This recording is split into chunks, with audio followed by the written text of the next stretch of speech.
जय माता जी दोस्तों, मैं हूँ अर्चना तिवारी। स्वागत करती हूँ अपने चैनल ज्ञान की बात विद अर्चना चिंतामणि में आप लोगों का। कैसे हैं आप लोग ये बताने के लिए कमेंट बॉक्स में जय माता जी, हर हर महादेव जरूर लिखिए। आज की वीडियो में हम बात करने वाले हैं कमेंट के अनुसार। तो आप अगर हमारे चैनल पर नए हैं तो मेरे हर वीडियो का नया नोटिफिकेशन आपको पहले प्राप्त हो जाए, इसके लिए हमारे चैनल को सब्सक्राइब कर लीजिए।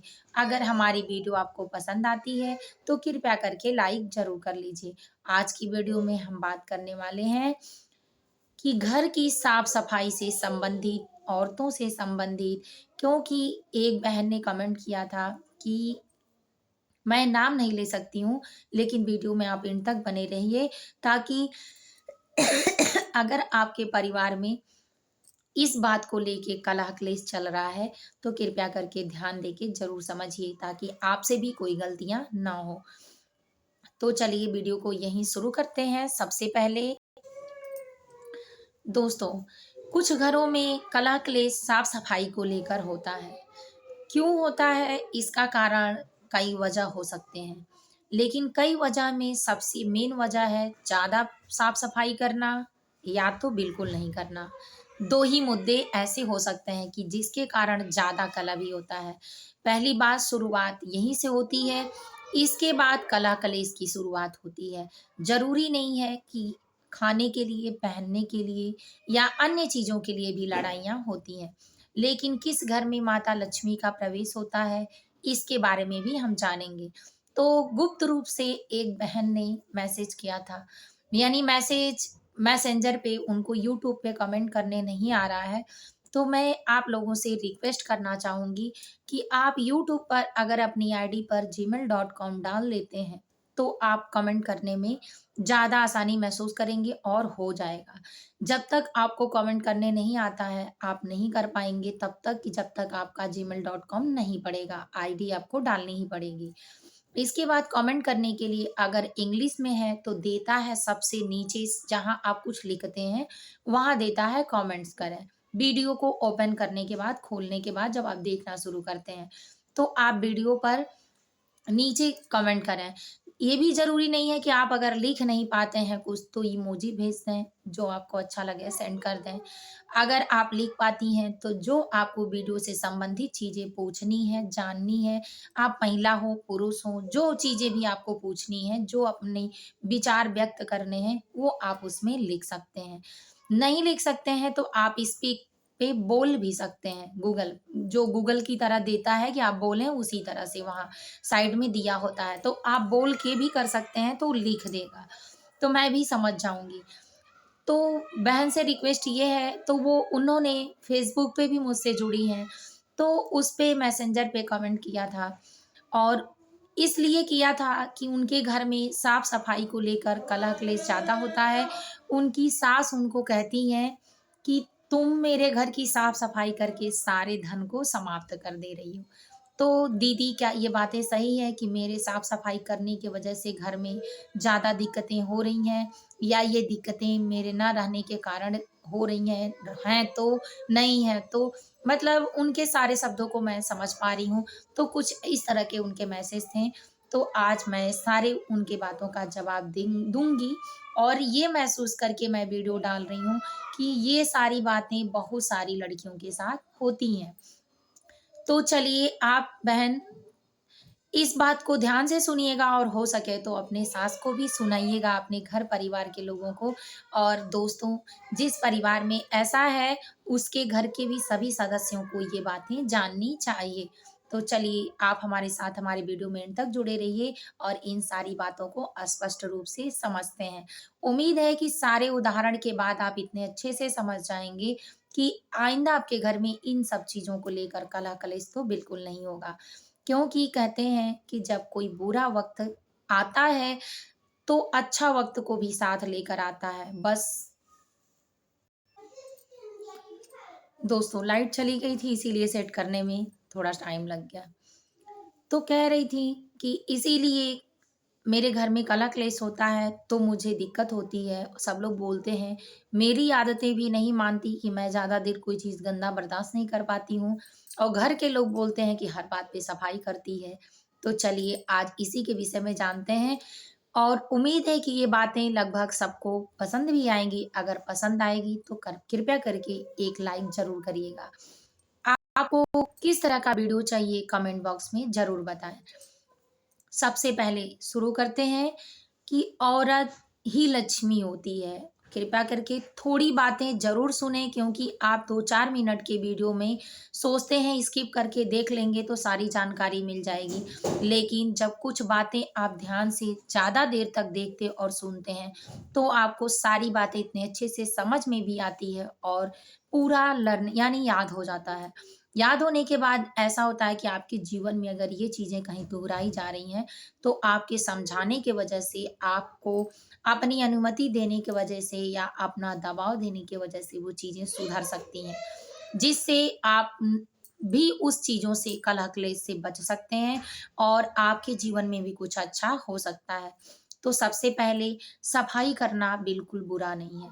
अगर सफाई करना बुरा होता, तो आप देखते हैं कि अच्छे-अच्छे घरों में क्यों सारी चीज़ें वास्तु दोष के अनुसार होती हैं। क्यों सारी चीज़ें ज्योतिष के टिप्स के अनुसार होती हैं? क्यों सब उसके घर में कोई काम करने वाला नहीं है, तो भी बुलाकर काम कराया जाता है, क्यों? क्योंकि साफ-सफाई ही ज़रूरी है। जीवन में हर चीज़ की एक वैल्यू होती है, अगर घर में साफ-सफाई नहीं होती है, तो नकारात्मक ऊर्जा का प्रवेश होता है।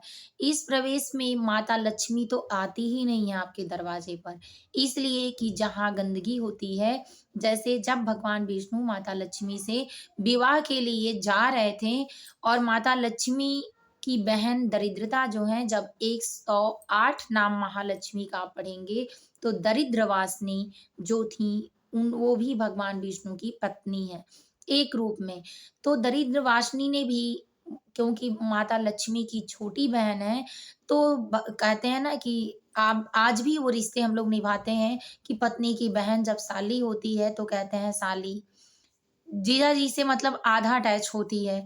इसके कारण तो ये वैदिक काल से चला आ रहा है, पुरातन संस्कृति से, सभ्यता से हमारे शास्त्र के अनुसार कि बहन जो होती है, वो बहन के पति पर अपना हक जमाती है और हक होता भी है, चाहे खुशी से, चाहे ज़बरदस्ती। तो ये चीज़ें आप इसके भाव से भी समझ सकते हैं। वैसे मेरे समझाने का ही सिर्फ़ माध्यम ये है तो भगवान विष्णु जब जा रहे थे शादी करने के लिए, तो जो दरिद्रता थी वो भी भगवान विष्णु को चाहती थी। तो उन्होंने भी कहा कि मैं भी आपसे शादी करूँगी। लेकिन हठ के कारण भगवान विष्णु टलते गए, नहीं मानी, तो लक्ष्मी ने भी प्रयास किया जब नहीं समझी, तब लक्ष्मी जी ने भी अपनी अनुमति दी कि आपको शादी कर लेनी चाहिए क्योंकि उनकी बहन है, बहन सबकी सुनती हैं। तब भगवान विष्णु ने जब शादी कर ली तो हर जगह माता लक्ष्मी ही पूजी जाती थी। तब दरिद्रता ने रोना शुरू किया और अपना विचार व्यक्त किया भगवान के सामने तपस्या करने लगी। तब भगवान कहीं कि हर जगह जब लक्ष्मी की पूजा होगी तो मैं कहाँ जाऊँगी? तब कहें भगवान विष्णु कि जिस घर में आपको भी स्थान मिलेगा, लेकिन जिस घर में सुबह लड़ाई झगड़े, कलह क्लेश होते हैं, जिस घर में परिवार के सदस्यों में मनमुटाव होता है, जिस घर के छत पर गंदगी होती है, जिस घर के दहलीज पर यानी दरवाजे पर गंदगी होती है, जिस घर के दरवाजे पर सुबह झाड़ू नहीं लगता है यानी सूर्योदय से पहले, जिस घर के दरवाजे पर पानी के छींटे नहीं होते हैं, जिस दरवाजे पर साफ-सफाई पूजन नहीं होता है, उस दरवाजे पर आपका बिना कहे निवास होगा। जिस परिवार में अन्न का अपमान होगा, जूठे बर्तन इत्यादि चीज़ें, कपड़े जो पहने हुए हैं, वो इधर-उधर डाले होंगे, जूठे बर्तन दिन भर छोड़े होंगे या रात में रखे रहेंगे, तो उस घर में आपका निवास स्थान होगा। आप बिना बुलाए वहाँ जाकर अपनी स्थिति जमा सकती हैं। और लक्ष्मी जी को बोलें कि जिस घर में कुमकुम, तिलक, परिवार के सदस्यों में अच्छा काम करना, एक दूसरे को समझना, परवाह करना, मानना, मेहनत करना, सही बोलना, किसी को सताना नहीं, गौ सेवा करना, कि ज़रूरतमंदों की सेवा करना, आने वाले भिक्षाटन जितने व्यक्ति होते हैं दरवाजे से वापस ना जाएँ, दूसरों का पेट भरने वाला सोचने वाले परिवार में जब ये सब चीज़ें होती हैं, पूजा-पाठ होता है समय से, कलह-क्लेश नहीं होता है, ऐसे परिवार में जिस परिवार में कुमकुम, हल्दी, तिलक, फूल-पत्ती इत्यादि चीज़ों का महत्व होता है, बनाया जाता है, ज़रूरत पड़ने पर पूजा-पाठ की सारी सामग्री उपस्थित होती है, कलह-क्लेश नहीं होते हैं, उत्तम काम किया जाता है, पुण्य फल पाने के लिए पुण्य कर्म किए जाते हैं, ऐसे परिवार में आपका निवास स्थान होगा।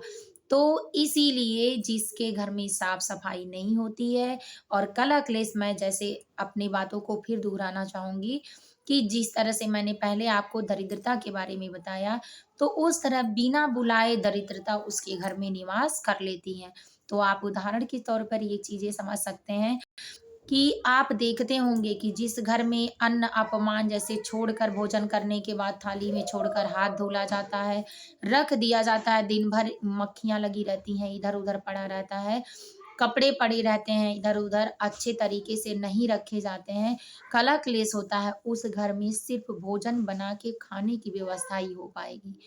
क्योंकि भगवान जन्म दिए हैं, तो मृत्यु तो टाइम आने पर ही देंगे, तब तक आपको ज़िंदा रखेंगे, लेकिन आप ज़िंदा होते हुए भी ज़िंदा नहीं हैं समाज में। क्योंकि आपके अंदर जो गंदगी है, इसी गंदगी के कारण आपके घर में दरिद्रता निवास कर रही है। आप एक चीज़ और देखे होंगे कि जिसके घर में महिला साफ-सफाई करती है और सारी चीज़ें अच्छे ढंग से अच्छी जगहों पर रखती है, जहाँ-जहाँ उसको रखना होता है, सबके तौर-तरीके से साफ-सफाई करना, समय से नाश्ता-पानी देना, समय से पूजा-पाठ करना, आने वाले अतिथियों का सम्मान करना, बच्चों का सम्मान करना, उनका पालन-पोषण अच्छे से करना, ऐसे अंग से महिला लक्ष्मी निवास करती हैं। तो इसलिए अगर आपके घर में कोई ज़्यादा साफ-सफाई करने वाला है, तो इस बातों का विशेष रूप से ध्यान दें कि साक्षात वो लक्ष्मी का स्वरूप है। हाँ, एक गलती अगर ऐसा हो रहा है कि बार-बार बाहर कूड़ा फेंकना घर से, बार-बार हर एक बार 1 चम्मच, 1 थाली धुलते रहना, ये नियम भी अच्छा नहीं है। तो इसलिए अगर आप अपने घर में मैं वीडियो में अंत तक बने रहिए, ये भी आपको बताऊँगी कि कब कितनी बार झाड़ू लगाना चाहिए, कब कितनी बार अपने घर से कूड़ा बाहर निकालना चाहिए, कब कितनी बार आपको बर्तन धुलना चाहिए, हर चीज़ का वास्तु दोष के अनुसार नियम होता है। अगर इस नियमों पर आप करती हैं, तो आपके घर कोई दिक्कत भी नहीं होगी और आपकी परेशानियाँ भी दूर हो जाएँगी। वैसे जिसको लक्ष्मी का आशीर्वाद प्राप्त होता है, जिसके अंग से लक्ष्मी निवास करती हैं, तो माता लक्ष्मी को गंदगी बिल्कुल नहीं पसंद है, तो कुछ महिलाओं को गंदगी नहीं पसंद है, जैसे मुझे भी नहीं पसंद है। तो इसीलिए आप समय से अगर इस काम को करती हैं, तो ज़्यादा अच्छा आप रहेंगी और आपका घर-परिवार भी अच्छा रहेगा। हाँ, अगर किसी को परिवार में ऐसा लगता है कि क्योंकि कुछ सास या देवरानी-जेठानी जो भी होंगी, टोन कसती हैं, तो ये कसती हैं कि इनके वजह से ऐसा हो रहा है, तो याद रखें, जो पुनर्जन्म के कर्तव्य थे, अगर आप इस समय सही कर रही हैं, लेकिन आपके साथ सही नहीं हो रहा है, तो साहस बनाए रखें, भगवान का पूजा-पाठ अच्छे से करें, अपनी सेवा, शक्ति, भक्ति थोड़ा टाइम और बढ़ा दें और विश्वास रखें खुद पर, भगवान पर कि आपके साथ बुरा नहीं होगा क्योंकि आप अच्छा कर रही हैं। और इसके वजह से आपके घर में थोड़ी दिक्कतें आएँगी क्योंकि इसके पहले जो कर्म कर चुकी हैं, उस कर्मों का फल आपको मिल रहा है। लेकिन जो अब आप अच्छा कर रही हैं, इसका फल आपको इसके बाद मिलेगा। तो उम्मीद रखें कि हर दुःख के बाद सुख आता है, हर रात के बाद सुबह आता है और हर सुबह के बाद सूरज की नई किरणें आती हैं, जो जीवन में खुशहाली यानी दिन की खुशहाली लेकर आती हैं, नई सोच, नई तमन्ना, नए सपने को जन्म देती हैं, तो ऐसा आपके साथ भी होगा। अब चलिए जानते हैं कि दिन में कूड़ा कितनी बार फेंकना चाहिए। तो दिन में कूड़ा 1 बार सुबह फेंकना चाहिए, 1 बार दोपहर को भी आप फेंक सकती हैं, तो एकत्रित करके फेंकें, बार-बार ना फेंकें सारे काम करने के बाद। उसके बाद आप शाम को दिन ढलने से पहले कूड़ा निकाल सकती हैं, वरना ज़रूरत अगर ना हो और जगह अच्छी हो आपके घर में कूड़ा रखने के लिए, तो आप सुबह ही 1 बार डालें, ज़्यादा अच्छा होता है। एकत्रित करके कहीं ढक कर रखें, खुले में ना रखें क्योंकि इससे मक्खियाँ लगेंगी तो नकारात्मक शक्तियाँ आपके घर में प्रवेश करेंगी। इसके बाद झाड़ू कितनी बार लगानी चाहिए? तो झाड़ू को एक बार सुबह और एक बार दिन में और जब आप चाहें लगा सकती हैं। तो झाड़ू मैक्सिमम 2 ही बार लगाना चाहिए, इसके बाद ज़रूरत बस अगर बच्चे परेशान करते हैं या अन्य बात है, तो दिन ढलने से पहले यानी सूर्योदय के ढलने से पहले आप दिया बाती से पहले 1 घंटा झाड़ू लगा लें, तो 2 बार लगाना है। पोछा कितने लोगों के घर सुबह लगता है, कितने लोगों के घर दोपहर में लगता है। तो अगर आप भी दोपहर में पोछा लगाती हैं, तो सबसे बड़ी गलती आपकी है। क्योंकि दोपहर में अगर आप साफ-सफाई करती हैं, हमारे शास्त्र के अनुसार, ज्योतिष के अनुसार, तो ये साफ-सफाई आपके घर में भूत-प्रेतों का या नकारात्मक शक्तियों का बसेरा बनाता है। इसमें साफ-सफाई करने से उन्हीं का निवास होता है। लेकिन अगर सुबह में सफाई आप करती हैं या दोपहर के 2 बजे के बाद, तब आपके घर में देवी-देवताओं का प्रवेश होता है, माता लक्ष्मी का प्रवेश होता है। तो आपको पोछा दोपहर में नहीं लगाना है, ये शास्त्र के अनुसार गलत है। लेकिन अगर आप कर रही हैं, तो आप इसको सुधार करें, अपने टाइम को चेंज करें, तब माता लक्ष्मी आपके घर में निवास करेंगी। उम्मीद है कि ये सारी बातें आपको समझ में आई होंगी। साफ-सफाई को लेकर अपने घर में कलह-क्लेश बिल्कुल ना करें, क्योंकि इससे कलह-क्लेश से भी आपके घर में दरिद्रता का वास हो सकता है और बार-बार कोई आपके घर में साफ-सफाई सारी चीज़ों को अच्छा करना बेहतर ढंग से रखता है, तो चिढ़े नहीं क्योंकि चिढ़ होने से कलह-क्लेश बढ़ता रहेगा। ना तो जीवन में आपको सुख होगा, ना तो जो आपका करने वाला है वो सुखी कभी रह पाएगा। तो उम्मीद है कि ये बातें आपको समझ में आई होंगी। समझ में आई हो तो कृपया करके लाइक कर लें, वीडियो को सब्सक्राइब कर लें। फिर मिलेंगे एक नए वीडियो में नए ज्ञान के साथ, तब तक वीडियो यहीं करती हूँ। जय माता जी, हर हर महादेव।